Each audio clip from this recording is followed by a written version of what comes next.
एक बार इजाजत दे दीजिए, क्योंकि मैं इस प्रोग्राम के लिए आया था। आप लोग इधर से जबरदस्ती मना कर रहे हैं ना जाने का, तो यही से प्रॉब्लम है। मैं एक बार जाना चाहती हूँ। नहीं मैडम देखो, हमें ऑर्डर है, आप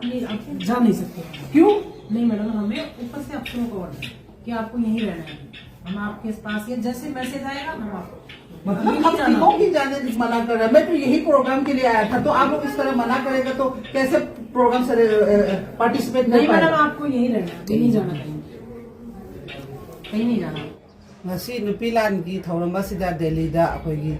DMCC ga tawraga phoi se jantra mantra da sidin protest amasung nupi lan gi thawram pangthokpa yawba lakpani Imagi Meira de gi akhoi ahum se ado mokoina ngasi akhoi gi Delhi police te gi pung 12 khara helakpa adwai da aina leiriba room asigi second floor bo ka khalaga direct room bo la aga ngasi protest se yawba yaroi haidana akhoi ahum se how arrest tawra thamme hoji thaja bidraga suma kha da kai da room side ki tholok pe yaroi haba potu ni ji thamme se adu bo khoi gi hangjani ma se ngasi akhoi na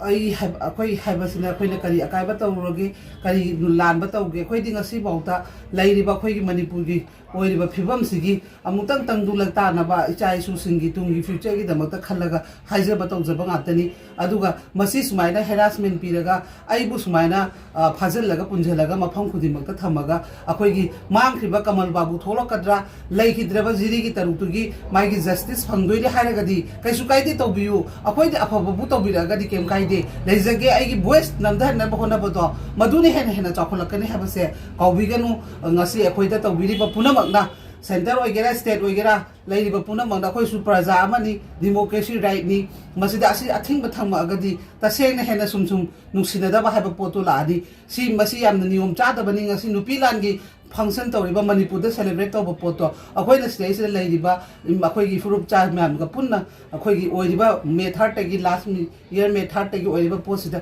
ketang condemn tawdana khotana tabi na ba haidana praja puna maki khalaga hona jaba posida sumaina tor pasia nuaite aduna praja leiriba puna mangna su kanana chumbano kanana lanbano haibado huji decide tawba matam yore sumaina tawdana khoibu namda dana hona biba makhoi gi wangang bagi sakti phanganda bagi pot hona biba masiam lali huji su mapanda phammi nupi gi police aduga makhada mayam ama leiri ai gi huji video lojari basida ai adum mayam du ucharake aduna masigi justice se amtandi khoi myam manaraga to minasi akhoi kyam kuina sumaina namdara thamki doino akhoi gi lengak sina akhoi nahan kesuna dimo akhoi gi separate alaiba khoi gi MLA taragi jantra mantra da moi pham gi ba potu dadi ayaba pi demand tawriba union territory demand tawriba separate pu tawriba dudi moi gi phamba dadi allow tawi aduga praja akhoi gi innocent oiba khoi thani pan gi angang leikhidaba chahi ani makhai gi leikhidaba ita roi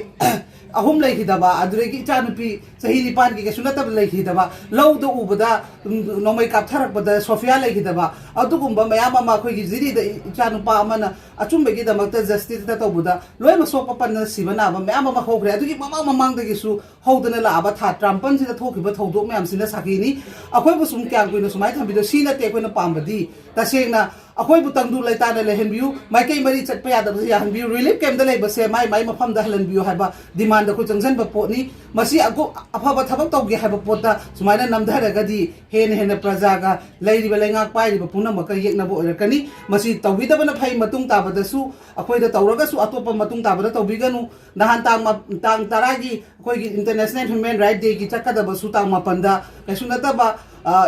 khoi gi Kamal Babu gi wife ki mai governor da changbagi appointment matang da khoi la khatang mateng paung bai da magda nungdin pung ani dei na mapan bu phara thamba sugumba yamna natai putei cha da bani tin yom se sumaina lo na karamba right karamba kano da samvidhan makha da leibano masi punna amtang khangmina raga praja amuta oina masi akhoi namdha basum hore habase khangmina ba ma mathau tare aduna praja miyam leiri basio so leiri bai bung ipa khulngak pa sing loi mak gyan taraga amuktang di achumbe gi damak lemina se habado masi haijage haidana ngasi video se semjebani